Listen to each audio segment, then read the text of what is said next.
Coming up in this episode, the real Papillon, he probably only escaped once. It's a very revolutionary book. It really freaks out the French political establishment. This movie is all about bros in prison. Tedious, macho joshing. And all of the inmates are got ripped six-packs, shaved chests. What is going on? I think it's made on the cheap, and I think it shows. So I wanted to get your opinion as a historian. Depictions of brutality and degradation are underplayed in this movie. It's been sanitized. Welcome back to the Historical Movies Podcast. My name is Ross. I'm an editor. I'm joined as ever by my brother Bryce, who is in Reykjavik at the minute. Bryce, how are you doing? Hey.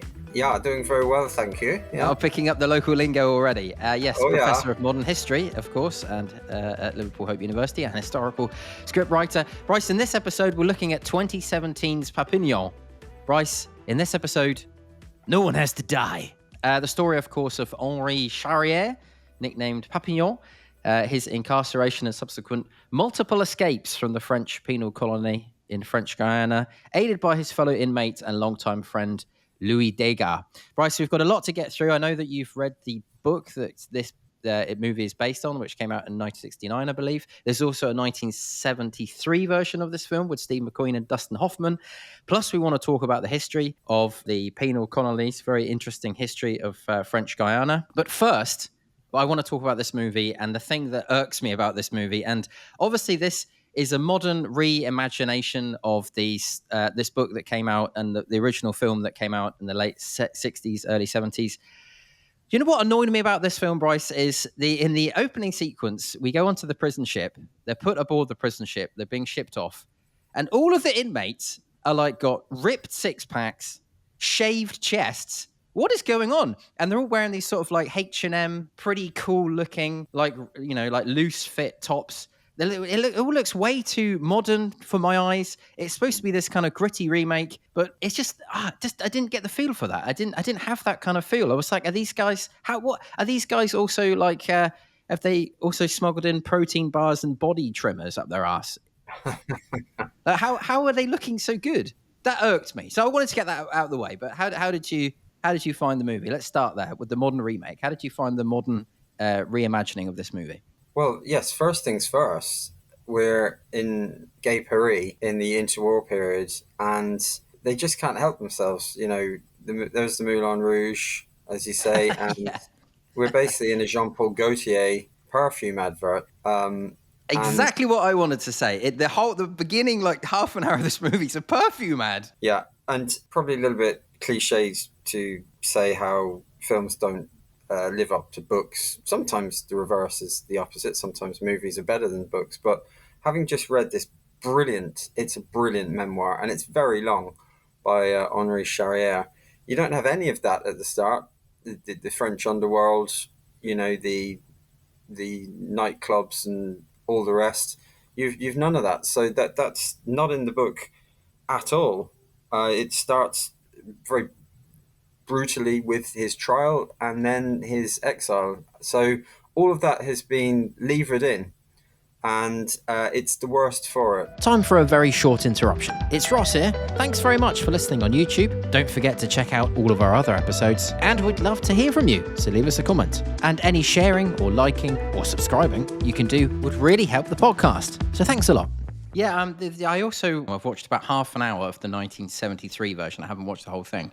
But I was eager to see particularly the beginning and end of that movie.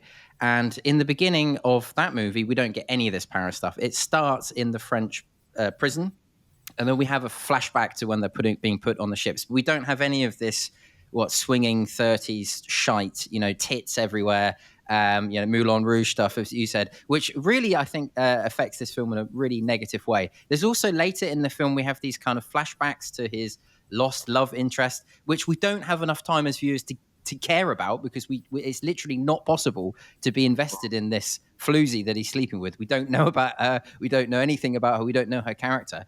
And I'm thinking, why have they made it like that? It seems to me to be a completely bizarre choice to spaff a load of the budget up the wall on a sequence at the beginning that really doesn't add anything to the movie. We would have been much better starting off in the prison camp as the original does. Now, saying that, the original is a famously quite boring film. And as I say, I've only watched about a quarter of it, but even that was enough for me to say, yeah, it is. But it has a completely different style to this movie. But let's not beat this movie up too much.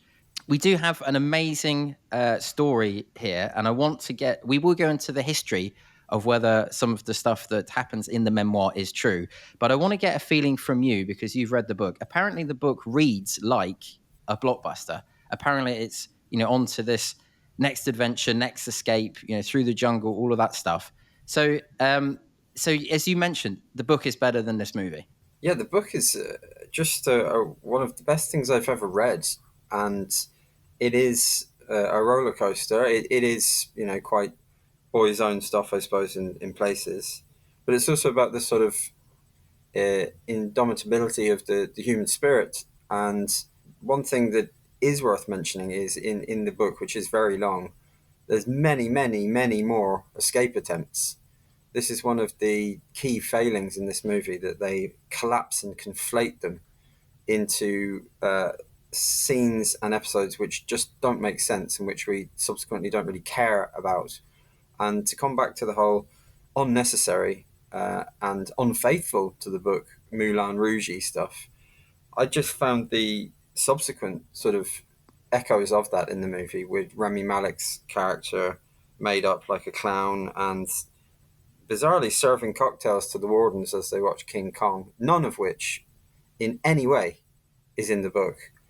I found it very odd stylistically. And turns into the Shawshank Redemption for 15 minutes, doesn't it, in the middle there? It essentially is. Yes, that's a really good point, that it becomes the Shawshank Redemption. And in doing so, it loses everything which is good about the book. And one of the main points, actually, in the book is, and one of the main reasons why I really dislike this movie, is because you have this tedious macho joshing in this movie originally between Papillon and Dega, and then later on in terms of the other prisoners. There's fights and there's fallings out, and there's just this constant, very American kind of nasty kind of locker room banter, and none of that's in the book. And one of the reasons why you're on his side in the book is because there's a great brotherhood and comradeship between these men who have all done quite bad things, but there's a great sort of humanity and sort of brotherhood between them. There's none of this macho joshing and rivalry and competition. It's more, we can be humane in the most inhumane of circumstances. And that's the spirit and the message of the book, all of which is utterly lost in this movie. Yeah, this movie, it's like the kind of banter you get at the gym with a load of gym freaks who are kind of all, trying to lift bigger weights and sharing shaving tips, the pubulous wonders that inhabit this particular movie. In the tagline for this poster, Bryce, says, "The greatest escape adventure ever told." And I found in this movie, it doesn't, I don't want it to be like The Great Escape or anything like that, but in those kind of movies, and you have to tell me if this is true, apparently the book has much more escape schemes and goes into the detail of how they're doing it, which is fascinating in a movie. How getting the plan together, getting the team together, getting that organized, how they can smuggle the things that they need to escape into their lives and so on. We don't get hardly any of that in this movie, which I was really disappointed going into. The greatest escape adventure ever told. I'm thinking brilliant. I didn't want the soil coming out of the bottom of the trouser leg like you get in The Great Escape, but I wanted something else. I wanted some other more escape strategy in this movie. What's the book like? Well, in the book, again, this is why you're rooting for them in the book, is because they, in some ways, actually, I must say, the sort of depictions of brutality and degradation are underplayed in this movie. It's been sanitized. It's absolutely brutal, the French penal regime. And in the book, he escapes a lot, and he escapes on ramshackle rafts, not sort of well-made boats, albeit leaky boats. This is desperate stuff on rafts. At one stage, getting picked up by the British Royal Navy, going to Trinidad, to Colombia, to all along the Orinoco Delta, hanging out with the Indians at times, settling in a British settlement, and then escaping again, and then eventually ending up in Venezuela. So it's so much richer and more nuanced and more interesting and more thrilling in the book, as he sort of constantly escapes and then unfortunately gets sent back to prison. But just to illustrate that, there's this what becomes really a meaningless scene where they do escape and they're hanging out with the Indians, and then suddenly there's a nun there. Now, Yeah. one of the biggest middle chunk of the book is actually him, who in that escape, he's on his own. He's not with any of the lads. He goes and lives with the Indians, who have no contact with white Europeans whatsoever, and he lives with them. He basically goes native and lives with them, and ends up effectively being married to two sisters. Doesn't he impregnated 2 women, didn't he? I read. Yeah, but that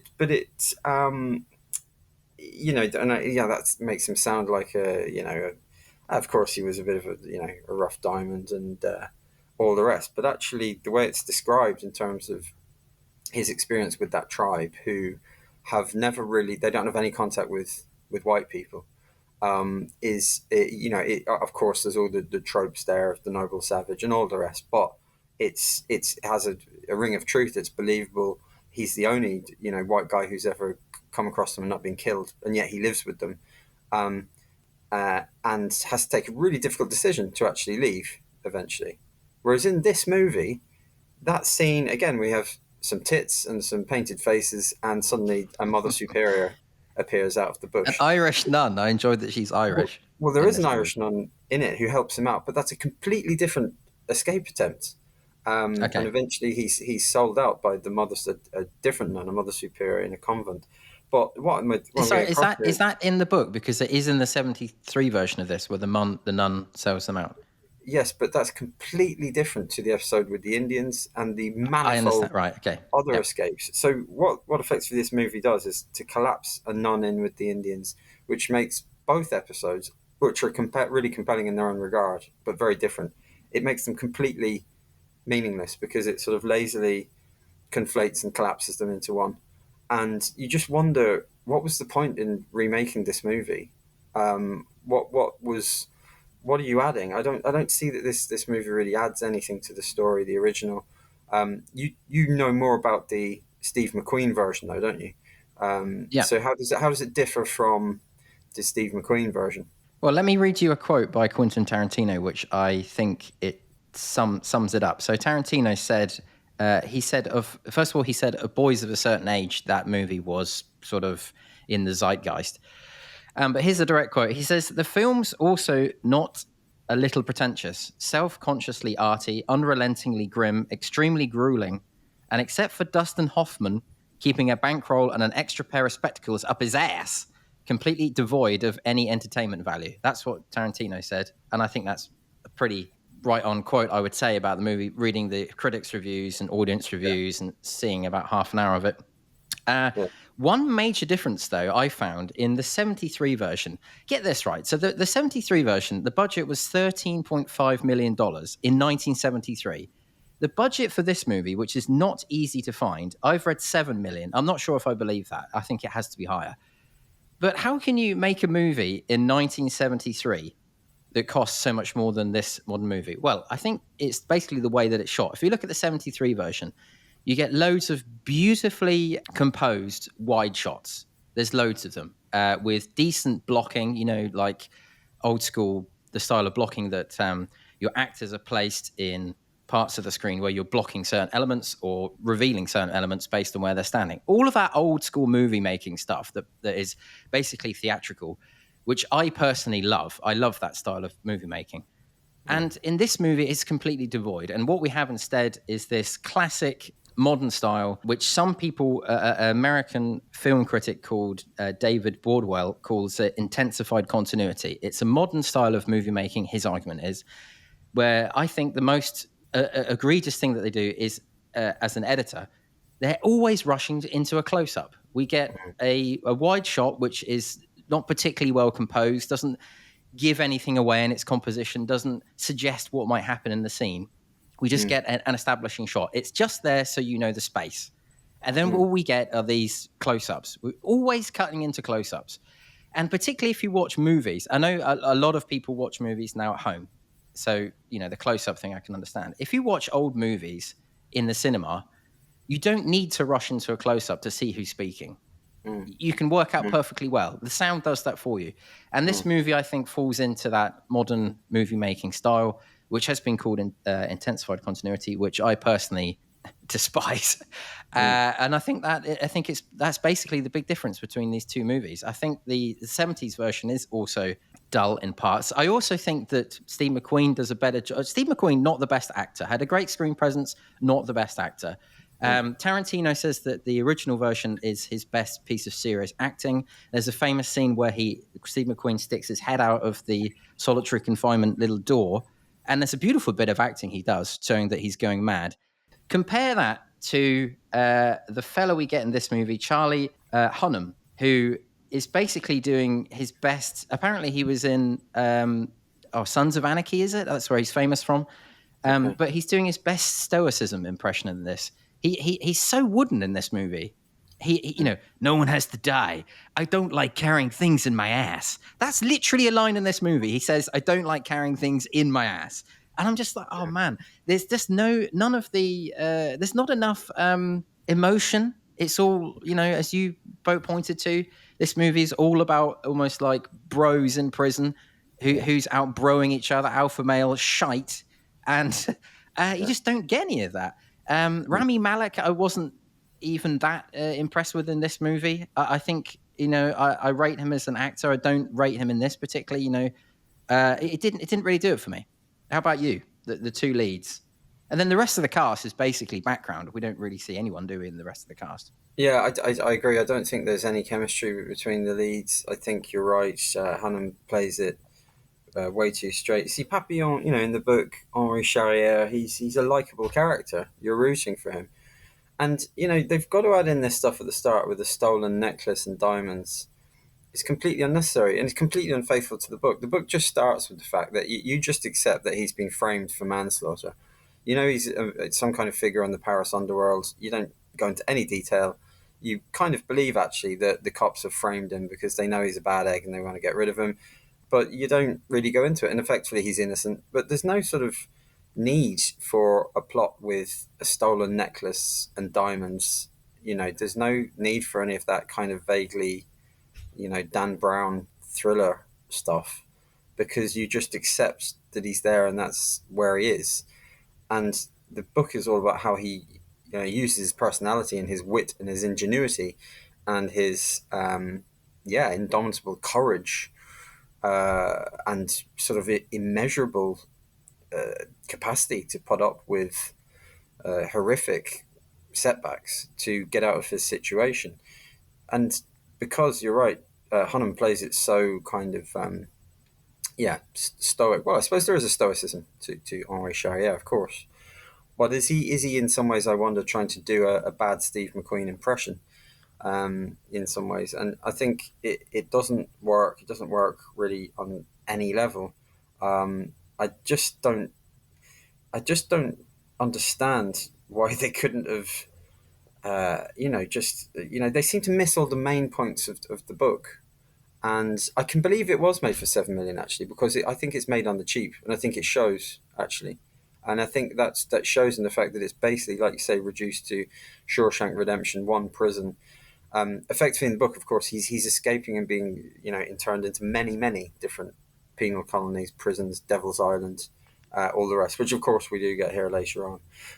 But I have to say again, seldom have I been sort of so disappointed in an adaptation. Usually with adaptations, you go, oh yeah, that's that. The point about the Chargers, so they've got to add in all this kind of, he's got to be a uber macho guy who doesn't like things up his arse.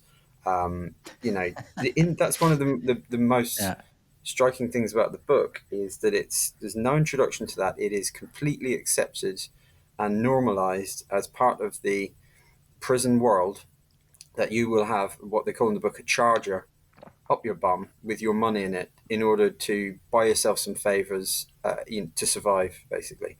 It's completely normalized that you have this thing up your arse. And then occasionally people say, hey, I'm going into solitary confinement or I'm sick.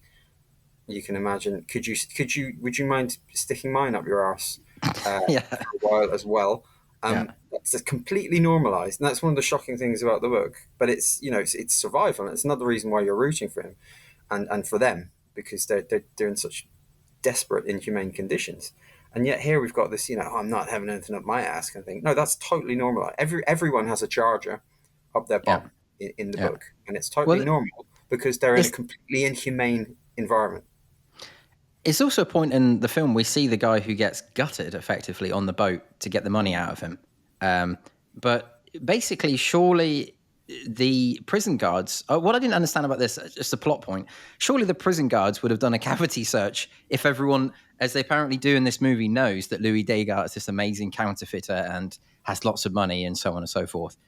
Anyway, let's get on to the brutality. I noticed basically in this movie they do well. Let's talk about the French prison system first, and then we'll talk about the book. So I found, because this movie doesn't do a great job of explaining that. I mean, not that it's that this movie's job to do it, but I looked into some of the background. In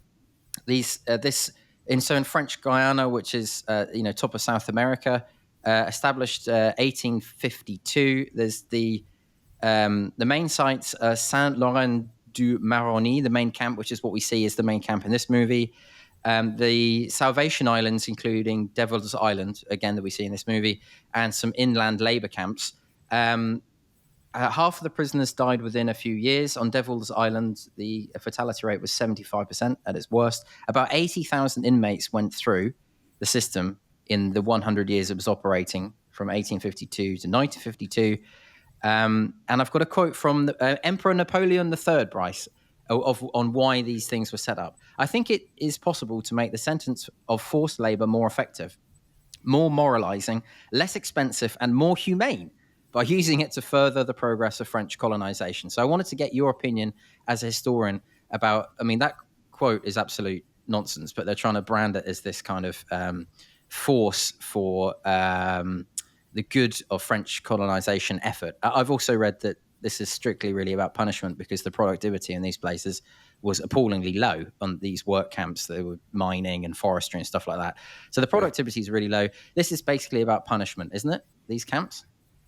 Oh, absolutely, yeah, and that's typical of Napoleon III, who's a populist, dictatorial, and all the rest. But I think in terms of that theme of punishment, crime and punishment that you mentioned, and the French penal system, I think the more significant thing is that the book itself is published in 1969. That's why it becomes a bestseller, because everything that's going on in the late 60s in France, in terms of the near collapse of the state in many ways, the crisis in North Africa and the former colonies, the student uprisings, and mass protests in 68. And this book is riding the crest of that wave in that context of the 60s, because it's inherently anti-establishment.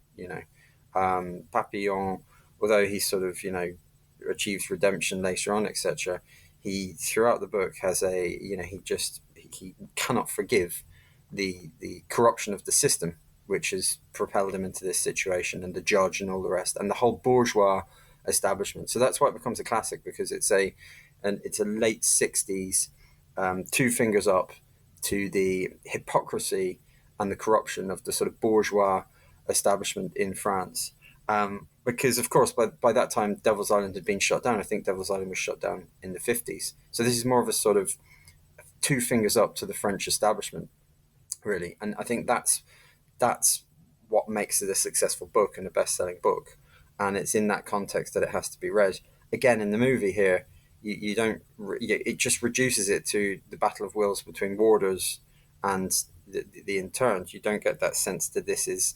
It's a very revolutionary book. I think it's certainly a French minister, maybe the Minister of Justice, at the time in '69, said that part of the problem in this country is that all the young people are reading Papillon, and they're sort of immoral. It's actually mentioned, but yeah, it really freaks out the French political establishment, and that's why it's so important. But again, all of that is completely lost, of course, in this. We do, I suppose, to be fair to this movie, we do get that scene right at the end, don't we, where he's bringing his notebooks to be published. So right at the end, we're into the 60s, aren't we? Right at the end. So you get a flash of that. But there's no sense of this, the sort of radical anti-establishment potential of this piece of work. Yeah, I wanted to bring up the point that you brought up at the end of this movie. The fact that he says, the last line on this movie is, someone says, the publisher says, "Is this your story?" And then he says, "This is a story of a lot of men." And then we go into this archive montage. We get a title card saying that 80,000 prisoners went through the system. But I've also read that a different way, because it is now accepted that the original, the real Papillon, he probably only escaped once, and that he's used a lot of the escape attempts from other people and put it in his memoir. So when he says that at the end of this movie, I thought that's what he was referring to first, that the book is, as I read it, modern historians think it's an amalgamation of other people's escape stories. Not to diminish the fact that this guy went through, solitary confinement and all that kind of hell.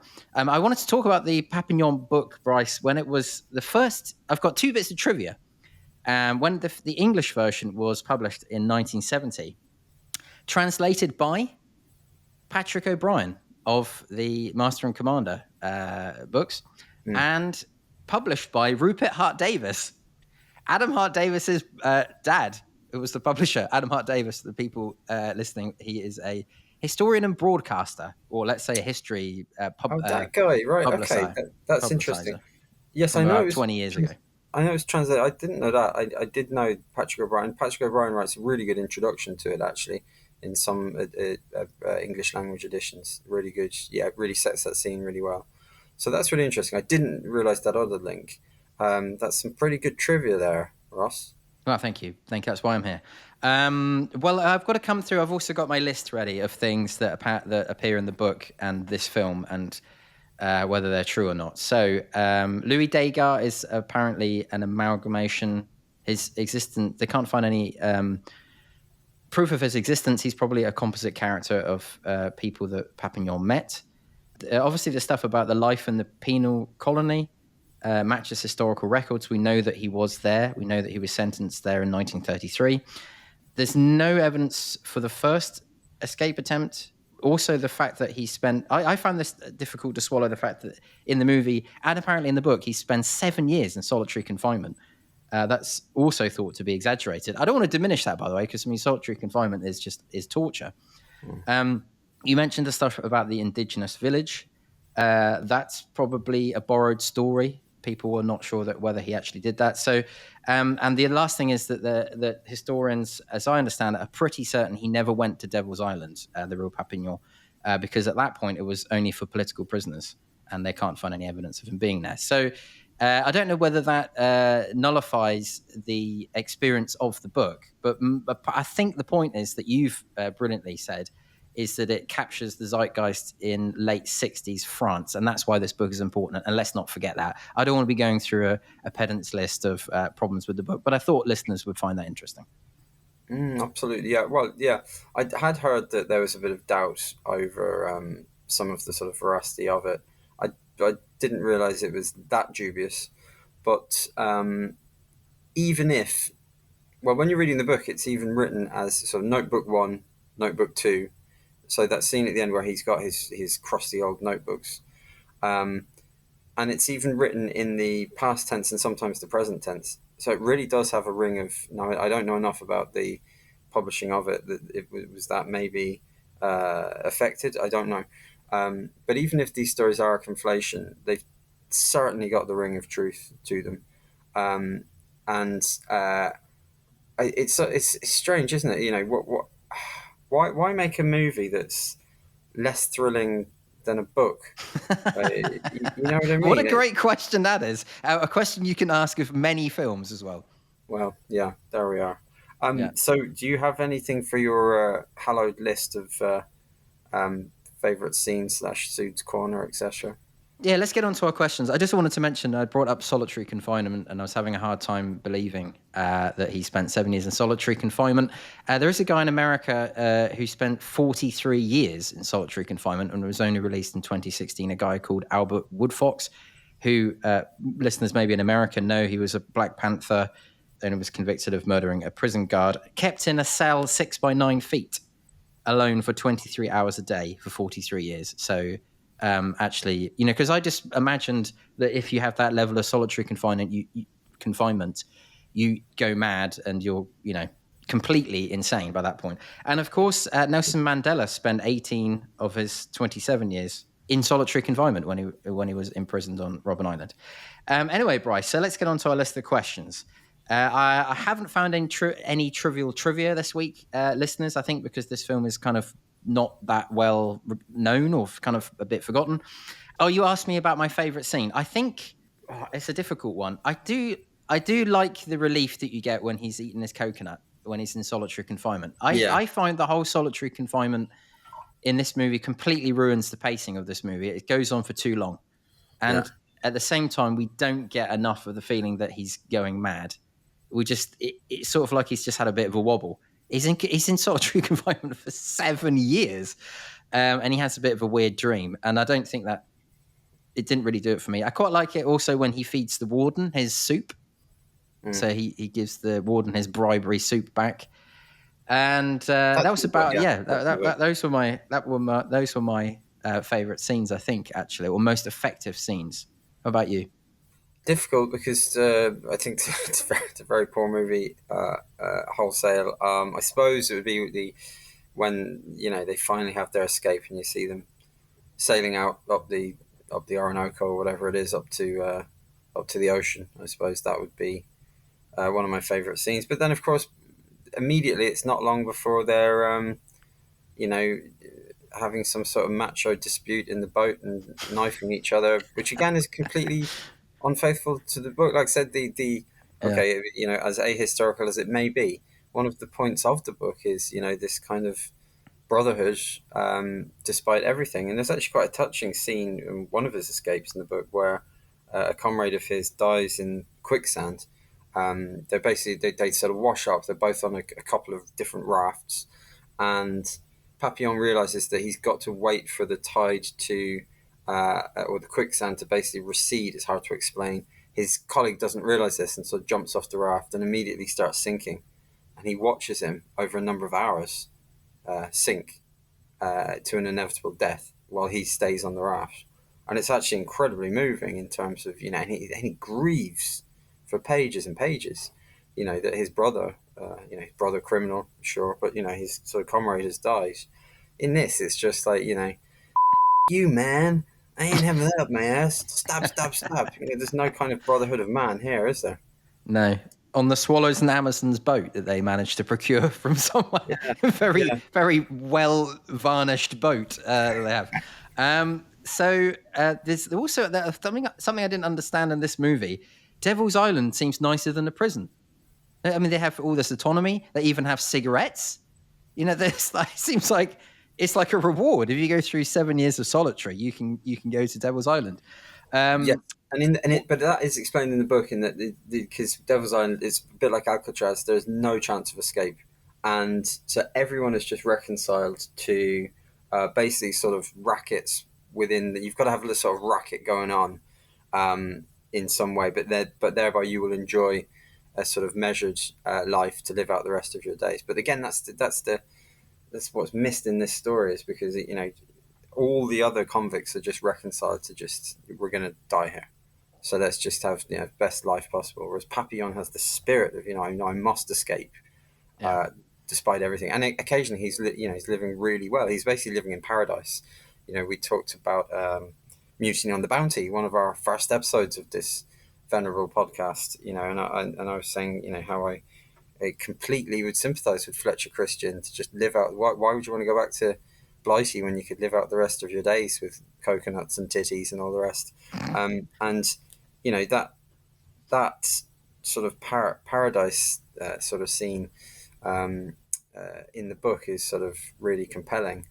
But again, we get none of that. We get none of that in this movie.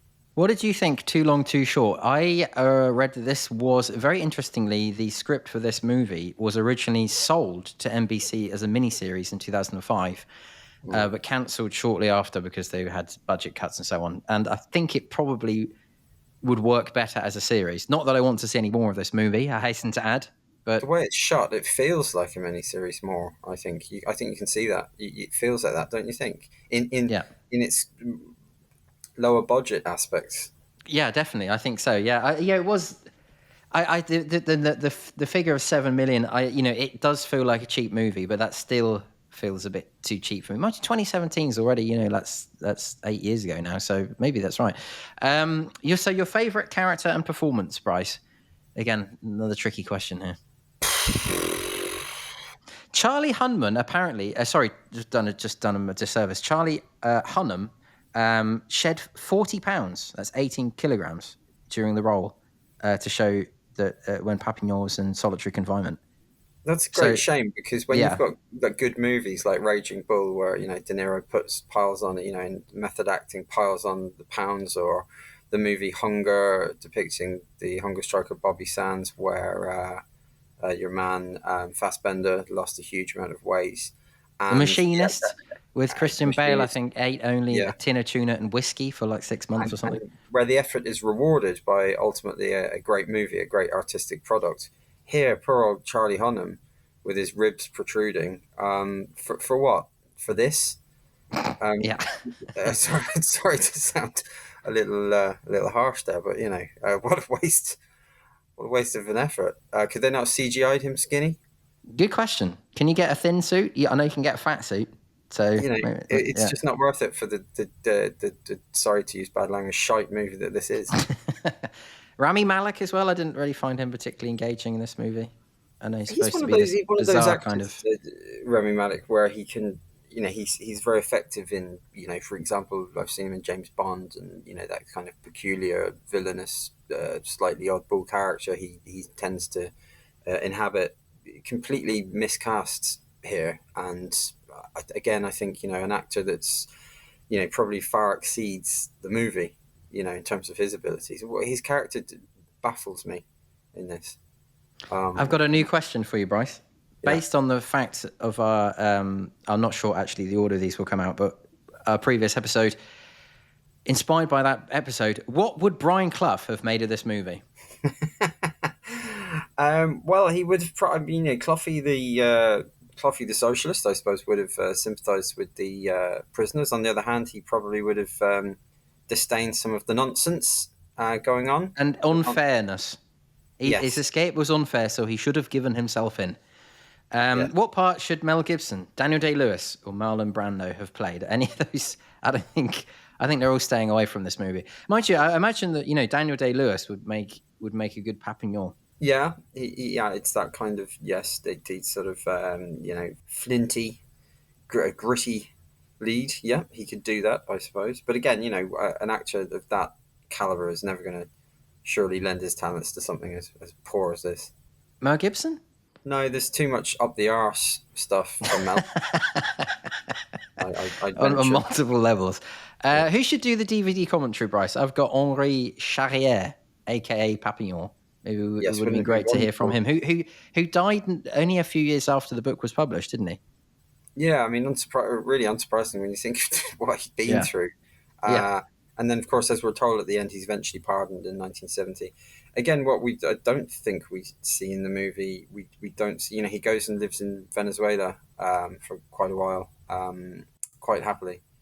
But yes, wouldn't it be wonderful to bring him back from the dead and to have him doing the commentary, even if that was to reveal that he'd actually, conflated other people's attempts within his own. I think we can kind of forgive him that, though, because that quote before that you said about how, this is not the story of one man, this is a collective experience. And that's kind of the point of the book in its anti-establishment thing. And, they allude to this in terms of Henri Charrière having quite a middle-class background. He's from sort of, rural, sort of lower middle class France, mum, dad, school teachers. He hasn't been brutalized. That's that scene where Degas says, did your dad beat you? No. That again adds to this very French sense of anti-establishment a sort of, in some ways, rebel without a cause, but in some ways a rebel with a very good cause, which is that, I see the hypocrisy of bourgeois establishment France, and I am completely unforgiving in my opinions of it. And again, it's critical that we think about the reception of this book in that very sort of rebellious 60s context. That's why it becomes popular. I'm just thinking, actually, maybe, having read this book, which, like I say, is really long, it's just something which probably should never have been attempted on film. It's just probably one of those books which doesn't translate. The movie feels like a book. And there's no, in a movie of 2-3 hours, you need some kind of loop or some kind of resolution, or you can't the story has to be meaningful within a short period and sort of round in a short period in a way that a book usually doesn't convey. Because when you consume a book, you're doing it in a much different way. You read it for a couple of hours, put it down, read it on the train, read it, wherever, on the plane or whatever. In a movie, you generally sit down and watch the whole thing straight through. Yeah. And again, with a series, it's a different experience. And I think this would have worked better as a series. As I say, not that I wanted to see any more of it after 2 hours. Best companion film probably has to be the original, doesn't it? With Steve McQueen and Dustin Hoffman. Yeah, I haven't seen it, but interesting your quotes from Tarantino there about its cult classic status, which I certainly was aware of. I would imagine I have to sit down and watch that because I'd like to see how that stacks up next to the book. I mean, I wonder if Tarantino was on writing Pulp Fiction, of course, with Christopher Walken, up his ass speech. I wonder if that's maybe inspired by Papillon, the wristwatch. What is it? The watch or something that he's hides up his ass in Pulp Fiction. There's also a movie starring, you'll be delighted to hear about this one, Bryce. Jungle 2017, starring none other than Daniel Radcliffe, which tells the story of an Israeli adventurer called Yossi Ginsberg. In 1981, he journeyed into the Amazon forest, basically in the footsteps of Papillon. You've heard about this? He wanted to interview him as well, but he died before he could reach him. But apparently he got lost in the Amazon rainforest, retracing his footsteps, and had a terrible time. And they've made a film about that that came out in the same year called Jungle. So maybe that's another one. Interesting. It sounds a little bit like that movie Into the Wild, when he's sort of trying to imitate I don't know, Henry David Thoreau or one of those great naturalists, and comes a cropper. So it sounds a little bit like the same kind of premise there. Interesting. Okay. What are we putting up our bums in the Hall of Fame? Is it the Charger? Is it going into the Hall of Fame, Bryce? The bum money? Yes, I think the Charger has to be there. Like I say, so sort of flippantly and relayed in the book, so sort of normalized, and which sort of made me gulp when I read it. But it's got to be, hasn't it? As an object, as a piece of material culture, it has to be up there. The only other thing I had was a nice yellow bowl of solitary confinement stew, or those rather dashing striped orange overalls and sort of straw hat combo. Looks like it's come straight from the H&M catalogue that they have when they arrive on the prison colony, especially in this movie where everything looks too new. The production design should have spent like a week thrashing it out, and everything just looks too clean, too cheap, I suppose you might say. What would happen in the sequel if there was one? The Papillon did write a sequel, didn't he, called Banco, which documents his life in Venezuela after the escape, and then he apparently has many racketing organizations and money schemes or whatever. But that could be a sequel. I think in some ways, like I said, the 60s context is more interesting. In some ways, I'd like to watch something on how influential Papillon was to the change that was going on in France, 68, 69. That's really more interesting in some ways than the escapes themselves, if you see what I mean. That's a good idea. I haven't got anything for Pedant's Corner, but I have to bring up for the Nobel Prize for movie physics. At 51 minutes in this movie, we see bullets whizzing through water as he's being shot at underwater, which has been thoroughly debunked by a section of the audience, we all know who, particularly in the film Saving Private Ryan. That has been so thoroughly debunked that bullets lose velocity almost instantly when they enter water. Anyway, Suits Corner, Bryce, have you got anything? Does Peter Bradshaw give a review of this movie? I haven't found anything, but anyone who's I'm just preempting my star rating here. Anyone who's written anything positive about this movie, I'm going to instantly put in the list of either suits or people who've been bought off, because It's got a 7.2 out of 10 on IMDb. You're kidding. Yeah. No, I'm not kidding. That's true. Hang on. Should we have a look? Goodness.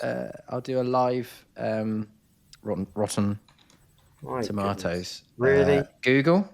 Really, guys? Papillon, 52%. Critics, 71%. Audience. So again, looks 72, 71 is what audiences are giving this. Way too high.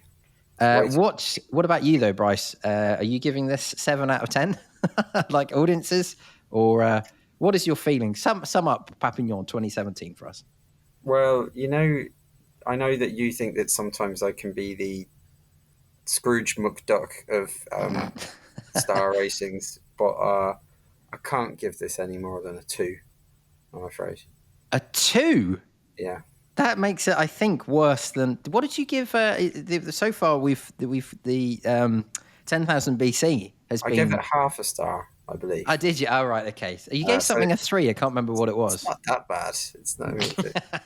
Might have been. This film might have been improved by the addition of pyramids. What are they called? Those monstrous dinosaur bird things and some mammoths. Probably would have improved the movie. It would have been a lot less boring if there was actually some CGI'd animals in here or something. Something to make it just less boring. Would anything. So I'm afraid I'm not budging from a 2. Oh, I gave it a 5. How did you manage to squeeze out, as it were, 5 for this? It's just because I'm using the modern method of marks out of 10, like the Google review method, or the Google Maps review method, where basically you either give it 0 or 5, 0 or 10. Yeah, that's a good point. I just thought it deserved a 5, but I think your well calibrated marks out of 10 perhaps better. Okay, brilliant. So Bryce, thanks for tuning in. Thanks for joining me from all the way from Reykjavik. Thanks for listening. If you have been, thanks for watching on YouTube. If you have been, leave us a comment or subscribe on YouTube. Or what you can really do to help us out for free is leave a 5-star review on your podcast platform of choice. That would really help us. So thank you very much. And we'll see you in the next episode of the Historical Movies Podcast. That's it for this episode of the Historical Movies Podcast. Don't forget to leave us a review on your chosen podcast platform. Spotify and Apple Podcasts make a huge difference to the algorithm. And if you're on YouTube, don't forget to leave a comment or a like or subscribe. Thanks very much for listening. We'll see you in the next episode.